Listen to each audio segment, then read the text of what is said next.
এখানে বল গতিযুক্তের একটি কোশ্চেন যে প্রমাণ করতে দেওয়া আছে √2fs/m। আগে যেগুলো দেওয়া আছে লিখে নিই। ভর ইকুয়ালস টু m, সময় equals to t, ball equals to f, দূরত্ব equals to s, beg equals to v। আচ্ছা, আমরা জানি কি? আমরা জানি তৃতীয় সূত্রটা, সূত্রের যে v square equals two u square plus 2as।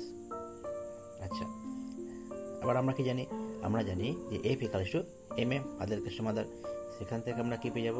সেখান থেকে আমরা এর মান পেয়ে যাব f/m। এমটা গুণ ছিল, এদিকে গেল ভাগ হয়ে গেল, ঠিক আছে? প্রমাণে এখানে f/m আছে, সেজন্য আমরা এর মানটা এখানে লিখে নেব। এদিকে V square equals to U, প্রাথমিক বেগ শূন্য বলে এটাকে 0 ধরে নিলাম, plus 2as। V square equals to 2as। আচ্ছা, V square equals to 2 into এর মানটা এখানে বসিয়ে দেবো, যত আছে f/m বসিয়ে দিলাম ইন্টু এস। হলো? তাহলে দেখো মোটামুটি প্রমাণ হয়ে গেছে আমাদের। V square equals two 2f/m, 2fs/m। তাহলে ভি ইকুয়ালস টু যাবে √2fs/m প্রমাণিত, তাই তো? তাহলে আমরা খুব সহজে এটাকে প্রমাণ করে নিতে পারলাম।